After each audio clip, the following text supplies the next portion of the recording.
Salut à tous sur YouTube, Christophe Cario en compagnie du très grand Rudy Koya. Donc merci à Rudy d'être venu. De rien Christophe, avec plaisir, comme d'habitude. Voilà, c'est toujours un plaisir. Rudy qui m'avait offert des tribunes sur Superphysique déjà il y a quelques années. Depuis 2009 on se connaît. Exactement. Donc l'une des premières interviews du site en audio en plus. Exactement. Et puis Rudy qui a fait un petit peu de CTS et qui a passé 7 muscle-up. Au stage 2010. Au stage 2010, on l'a en vidéo, donc les vrai. détracteurs ne pourront pas te l'enlever, mon cher ami. Donc aujourd'hui, en fait, Rudy, je voulais qu'on discute du squat et de toutes les problématiques en fait qu'il y avait par rapport au squat. Et justement, je voulais avoir une discussion ouverte avec toi vis-à-vis de tes réflexions par rapport à la dangerosité du squat aujourd'hui. Est-ce que toi c'est un mouvement que tu continuerais à conseiller puisque bon, on a des approches qui sont quand même différentes. Donc l'idée voilà, c'était de proposer à mes youtubeurs de pouvoir un petit peu avoir une opinion différente de la mienne et puis d'ouvrir une sorte de débat. Ça marche. Disons que le squat, moi personnellement, c'est vrai que plus ça va, plus je le délaisse. Et comme tu le sais, on est souvent meilleur conseiller pour les autres que pour soi-même. Donc je fais malheureusement, entre guillemets, et je vais l'expliquer, encore du squat de temps en temps. Mais c'est vrai qu'au fil des années, ça fait 15 ans que je côtoie le milieu de la force athlétique. Et je dois dire que rares sont les survivants du squat. Donc, quand tu dis rares sont les survivants, énormément de blessés, c'est ça? Avec des blessures graves, voilà, hernie. Énormément de blessures. Donc par exemple la hernie discale, c'est la blessure courante au squat, même si on a le plus beau squat du monde. Des blessures au genou, qui viennent la plupart du temps, encore une fois, d'un déséquilibre ailleurs ou d'une mauvaise posture. Mais c'est vrai que le squat, on a beau dire que c'est un mouvement indispensable, et souvent c'est conseillé, on dit même que si tu fais pas de squat, t'es une vraie tapette ou une tafiole. Et bien malheureusement c'est plutôt l'inverse, et si tu fais du squat suffisamment longtemps, tu finis en tafiole quoi. Tu peux plus bouger. Ouais. Donc pour ça, en plus je pense qu'on a un peu du même avis, c'est que aujourd'hui on ne peut pas savoir d'avance si le squat va être sécuritaire pour nous par rapport à tous les petits problèmes cachés qu'on peut avoir. Notamment, imagine que tu as une jambe qui est plus longue que l'autre, mais tu le sais pas, tu n'as jamais rien fait, et petit à petit, forcément, quand tu mets une barre sur le dos, de plus en plus chargée, eh bien la pression va pas être la même sur le bassin, comme on l'a vu tout à l'heure avec la vidéo sur le gainage. Pareil, tu peux avoir des problèmes de posture, comme on t'avait expliqué dans Un corps sans douleur, notamment les postures 4 et 5, sont des postures où on a un déséquilibre entre la droite et la gauche. Avec un décalage au niveau du bassin et en même temps le bassin qui est en rotation. Ouais, qui vrille. Et on sait, on l'a encore montré tout à l'heure sur la vidéo sur le gainage, que l'anti-rotation permettait de protéger la colonne. Et quand tu es déjà rotationné, on va inventer un mot, et que tu mets du poids, forcément que tu vas le payer, forcément. Et il ne faut pas oublier non plus que chacun va être différent. Tu avais fait une vidéo là-dessus, j'ai une bonne mémoire dans toutes tes vidéos, parce que je suis un fervent lecteur et je regarde une encyclopédie vivante tes vidéos. Mais donc tu avais montré que pour exécuter un squat sans risque, il fallait pouvoir le faire à vide, sans poids. Donc tu avais pris aussi l'exemple du squat à une jambe, où il fallait déjà être stable en position de squat, sans barre, sans rien. Et ce qui se passe, c'est qu'omnubilé par notre ego, je l'ai été bien souvent, à mettre trop lourd pour mes capacités du moment, pas en rapport avec mes capacités de gainage, pas en rapport avec mes capacités de mobilité, eh bien on va faire un mouvement qui est au-delà de ce qu'on peut supporter. Donc on va, par exemple, c'est descendre plus au squat, descendre à fond, parce qu'encore une fois, si tu descends pas à fond, c'est pas un vrai squat, tu vas te faire insulter. C'est ça. Et j'ai d'ailleurs vu, pour revenir là-dessus, dans ta vidéo sur les burpees, que tu conseillais justement de ne pas trop descendre au squat. Ouais. Alors quelle est la raison exacte? Le problème c'est que lorsque tu descends, en fait, en théorie, le squat complet, c'est-à-dire la position de squat complet, lorsqu'on est ici en position basse, comme ça, c'est une position d'attente ou de transition. C'est-à-dire cette position-là, c'est la position qu'un bébé a prise naturellement lorsqu'il était petit pour apprendre en fait à pousser dedans et justement passer en position debout, etc. Mais ce n'est pas une position dans laquelle on est censé en fait supporter des charges, soulever des charges, etc. Donc c'est vraiment une position d'attente ou de transition entre le sol et la position debout. D'accord? Donc moi ce que je dis c'est que il est important de maintenir en fait la mobilité des hanches, la mobilité des chevilles et d'essayer de se rapprocher le plus possible de ce squat complet, qui est une attitude entre guillemets naturelle, qui n'est pas obligatoire. On peut très bien vivre en bonne santé avec des articulations qui fonctionnent correctement sans faire un squat complet, mais le plus possible éviter de charger en fait cette position ou le faire correctement. Ça veut dire déjà avoir les prérequis, c'est-à-dire la mobilité, la stabilité articulaire, être capable de tenir ces positions et progressivement charger en fait ces positions-là en gardant une position extrêmement correcte. Et le bas blesse au fur et à mesure, parce que très souvent, avec des charges relativement légères, on va dire barre à vide, 10 kg, 20 kg, 30 kg, les gens arrivent à maintenir plus ou moins une technique correcte. Mais rapidement, eh bien, comme tu l'as dit, l'ego reprend le dessus et puis on essaie de charger. Et c'est là que la posture de travail, le gainage dynamique se détériore. Et là, on met des contraintes phénoménales au niveau des disques, etc. Bah, je pense qu'on sera d'accord là-dessus pour dire que, je crois que tu en parles aussi dans ton pack CTS, et je l'ai redit récemment dans une newsletter, c'est que la progressivité est très importante et qu'on ne peut pas aller très rapidement sur la progression, surtout lorsqu'on part de très bas. Donc ouais, pour ne pas se blesser au squat, donc déjà c'est adapter l'amplitude par rapport à sa mobilité. Donc je vais prendre un exemple, une erreur que je fais tout le temps, qui a plus maintenant je la fais moins, mais je l'ai fait pendant des années, c'est de réussir à descendre à l'amplitude désirée grâce au poids que je mets. Ouais. Donc je donne souvent l'exemple de mon squat quand j'avais fait 10 à 170 à la parallèle, il y a la vidéo sur ma chaîne YouTube pour ceux que ça intéresse. Et ben en fait, quand j'étais à 50 kg, je ne pouvais pas descendre autant. Et c'est le poids qui me permettait justement de descendre comme ça. Et petit à petit, forcément, je me suis fait mal, c'est ce que j'explique dans la vidéo, encore une fois, plus de muscles égale plus souple, ou l'inverse, je ne sais plus exactement le titre, et je me suis fait une anthésopathie au niveau des ischio-jambiers, au niveau sur l'ischio, parce que forcément, ça m'étirait anormalement avec plus de charge que je pouvais supporter dans une amplitude qui ne me convenait pas. Donc je pense que c'est le premier conseil qu'on peut donner, c'est adapter l'amplitude par rapport à ses capacités de mobilité et de stabilité, de gainage. La deuxième, c'est qu'il faut bien comprendre qu'on est tous différents et qu'on ne va pas tous avoir la même longueur de fémur. Absolument. On voit que j'ai un fémur qui fait presque on va dire le double de la... En fait, son fémur fait ma jambe. Voilà. Et en fonction de ça, forcément, on va devoir compenser pour avoir le même squat par plus de mobilité. On en a parlé juste avant la vidéo, où j'ai pas une si faible mobilité de cheville que ça, mais vu mon fémur, il va falloir que je travaille plus cette mobilité de cheville pour faire un squat le plus droit possible. On a l'expression au Super Physique Gym de faire un squat en couteau suisse, c'est-à-dire de se fermer comme 8. Et forcément, si tu fais du squat et que tu penches sans arrêt, il y a un moment ton dos va plier, c'est garanti, il n'y a pas trop à discuter. Alors, moi ce que je trouve intéressant, aussi bien dans le discours de Rudy et en même temps dans l'approche que vous connaissez, c'est on se rejoint en fait sur 2 points. Le premier, c'est effectivement que il n'est pas nécessaire obligatoirement de faire du squat. Il y a plein d'exercices alternatifs pour faire travailler les jambes très correctement. 2, faire du squat juste pour faire du squat, concrètement, ça sert à rien, sauf si vous faites des concours de powerlifting ou que vous voulez devenir l'homme le plus fort au squat du monde et que vous êtes prêt à payer le prix des blessures qui vont avec. Voilà, au bout d'un moment, exactement, à cause des déséquilibres cachés. C'est ça. Mais pour tout le reste, il y a tout un tas d'exercices de multibond, de pliométrie, de travail au poids de corps, avec des élastiques, avec des kettlebells, qui peuvent largement suffire en fait à vous faire travailler correctement les jambes, en force, en endurance, en développement de masse musculaire. Encore une fois, le tout, c'est de connaître et de bien utiliser les méthodes de travail.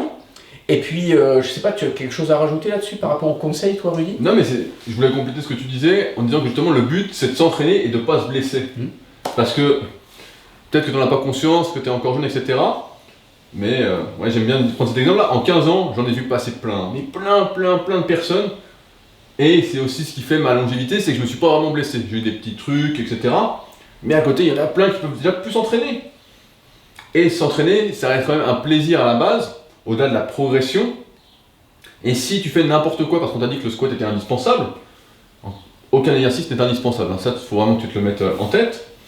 Eh bien, tu vas donc finir par te blesser en faisant du squat et ne plus pouvoir faire ce que tu aimes, être moins épanoui, moins heureux, et puis après, c'est pas jusqu'où ça peut aller, mais et c'est pourquoi, comme tu dis, voilà, il y a plein d'exercices alternatifs qui sont tout aussi efficaces. Donc moi, dans mon domaine, pour développer les cuisses, la force des cuisses, et comme tu dis, pour développer plus un aspect fonctionnel en rapport avec le gainage, avec le transfert dans les sports, etc. Donc voilà, si aujourd'hui tu veux te blesser à coup sûr, on peut donner un conseil. C'est de faire du squat. C'est de faire du squat avec des poids de plus en plus lourds. Absolument. Dans 95% des cas, et j'exagère pas, hein, ça va très mal finir. C'est garanti. C'est d'ailleurs pourquoi quand mes élèves, tu sais, ils viennent pour le coaching à distance, ils sont toujours surpris que je ne mette pas de squat. Et c'est vrai que si je peux éviter et que je vois que la personne n'est pas faite pour ça, il y en a qui sont vraiment faits pour ça, qui sont avec des très très courts fémurs, un long buste, qui sont très petits en plus, donc moins de pression forcément. Voilà, eux, on va peut-être en mettre parce qu'ils vont vouloir en faire, ils vont être doués, etc. Mais tous les autres, pas de squat. Parce que mieux vaut, même si pour toi, peut-être le squat c'est plus efficace pour développer les cuisses, c'est aussi beaucoup plus efficace pour te blesser. Et je te conseille aujourd'hui, peut-être d'avoir moins de cuisses, mais de ne pas avoir de blessures pour pouvoir durer, rester épanoui, être content. C'est surtout que ce qu'il faut bien comprendre au niveau des blessures, et moi c'est un leitmotiv que j'ai depuis des années avec le CTS, c'est que vous ne savez pas qu'est-ce qui va se passer après une blessure. Je veux dire, qui vous garantit après avoir une hernie discale par exemple, ou une double hernie discale, que vous pourrez refaire du sport correctement, que vous pourrez faire différentes activités, même de la vie quotidienne. Les gens qui souffrent d'hernie discale, il y a des jours en fait ils peuvent même plus monter et descendre des escaliers tellement ils souffrent. Donc l'idée en fait, c'est surtout si vous ne préparez pas les Jeux Olympiques, si vous ne voulez pas être powerlifter, qu'est-ce qu'on pourrait citer d'autre? Si vous n'avez pas de chaîne YouTube avec 10 millions d'abonnés, en fait ça ne sert à rien de faire des exercices qui vous garantissent de tôt ou tard vous blesser. Voilà, quelle que soit la technique, voilà, parce que obligatoirement, en fonction de la force que vous allez demander au mouvement, donc des charges que vous allez soulever, inévitablement, eh bien, vous allez à un moment donné commettre un mouvement qui va générer une blessure. C'est, vous me sortez un papier, je vous le signe, et puis on prend rendez-vous dans 6 mois, 1 an, 2 ans, 3 ans, mais c'est garanti. Donc l'idée n'est pas de vous dire de ne pas faire de mouvement, encore une fois, parce que comme Rudy le dit et comme on va vous le montrer, il y a plein d'alternatives possibles. Et encore une fois, ce n'est absolument pas un prérequis le squat pour être performant, ultra balèze, etc. Il y a plein de choses qui peuvent permettre de faire autre chose à la place. Et c'est ce qu'on va vous montrer tout de suite. Donc ce qu'on va vous montrer avec Rudy, c'est différentes en fait, alternatives possibles en fonction du gabarit. Donc par exemple, Rudy, tu me disais quand on préparait cette vidéo que le squat complet, par exemple, même à vide, c'était difficile pour toi. Voilà, c'est difficile parce qu'en fait, je manque un peu de mobilité de cheville, et sans mes chaussures d'haltérophilie en quelque sorte, et ben, en fait, je peux pas le faire sans décoller les talons du sol. Forcément, je suis instable avec tout ce que ça peut engendrer comme problème. Et alors, du coup, en fait, c'est pas une raison pour pas faire des exercices pour les cuisses. Donc là, Rudy va vous montrer un exo avec bande. Donc très simple, il positionne ici en front squat, la bande violette, et puis on va faire un split squat, donc bien gérer l'équilibre. Donc ça c'est quelque chose que vous avez pas forcément lorsqu'on travaille par exemple au cadre guide, mais là on voit qu'il est obligé de chercher son équilibre sur son split. On sent l'élastique qui m'emmène. Exactement. Donc en bas, pour ceux qui ont des problèmes de genoux, très peu de tension.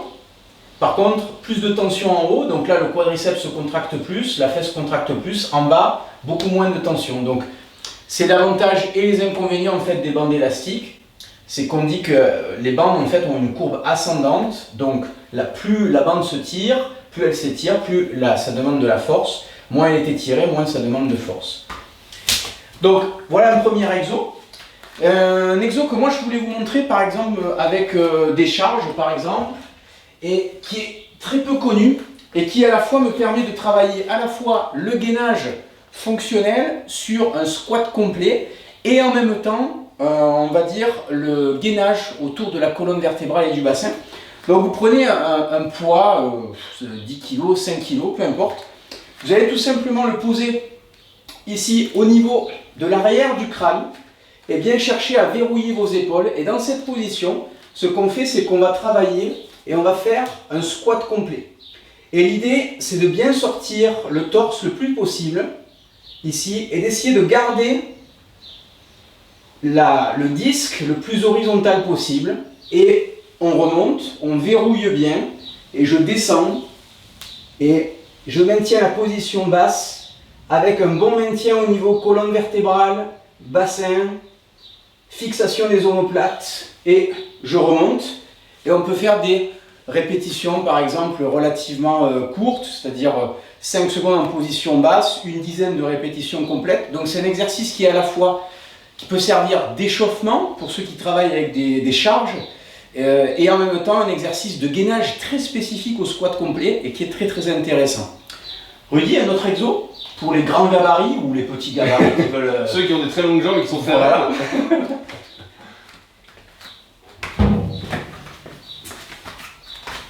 Donc là, Rudy va nous proposer un squat d'une jambe avec des kettles.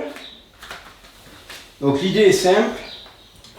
Je pose le pied sur un support, comme ceci. Je prends appui, jambe avant. Je positionne bien ma charge. Et voilà. Voilà, la première c'est la plus dure. Et ouais, toujours la gestion de l'équilibre. Et on remonte.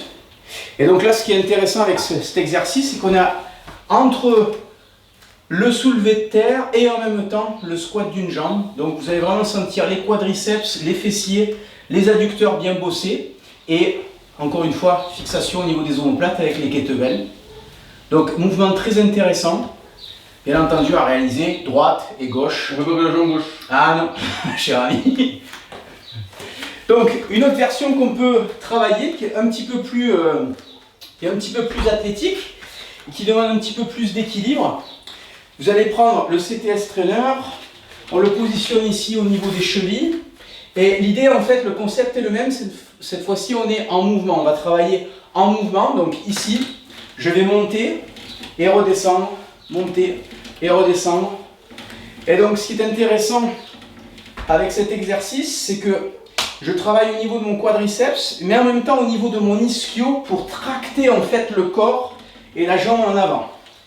Donc en fait, il y a vraiment un travail global au niveau de la cuisse, au niveau ici des quadris, des ischios, des fessiers et comme vraiment un mouvement très très global que j'affectionne énormément, qu'on peut faire à vide, qu'on peut faire de manière dynamique ou éventuellement lesté comme on l'a montré avec les kettlebells. Tac. Et un dernier exercice qu'on peut faire, que je vais vous montrer, vraiment très basique.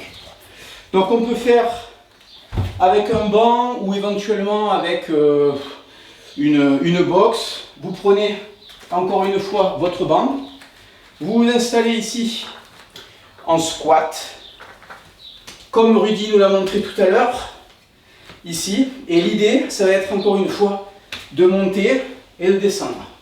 Monter, descendre, monter, descendre. Donc juste un léger contact avec la boxe.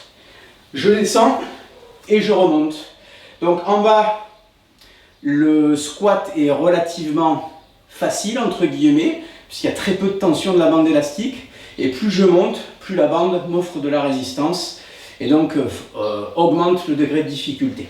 Plus la gestion de l'équilibre que vous devez gérer, mais qu'on peut réaliser avec un talon au sol pour rendre l'exercice praticable à peu près par tout le monde. Est-ce que tu veux conclure par quelque chose, Rudy? Oui, dire en fait qu'on peut augmenter la résistance de chaque exercice. Ouais. Pour mon public, en quelque sorte, qui veut prendre surtout des cuisses et de la force, Ouais. on peut à chaque fois augmenter la résistance, mettre plus lourd, corser les exercices, mettre plus de difficultés. Et là donc on a montré surtout des exemples de ce qu'on pouvait faire pour commencer, Ouais. et qu'on peut vraiment corser la difficulté encore plus en fonction des objectifs de chacun. Donc pareil, c'est des exercices que toi tu pourrais, on a vu les kettlebells, mais on peut utiliser par exemple une barre en front squat. Qu'est-ce qu'on pourrait faire? On pourrait faire des fentes en déplacement, par exemple, avec des haltères. Il y a plein de... De toute façon, on peut faire une liste longue comme le bras de Ouais. faire, mais... là, on a vu une bande élastique qu'on peut retrouver sur ton site. Absolument, ouais. Je crois, donc c'est la bande violette. Ouais, bande violette.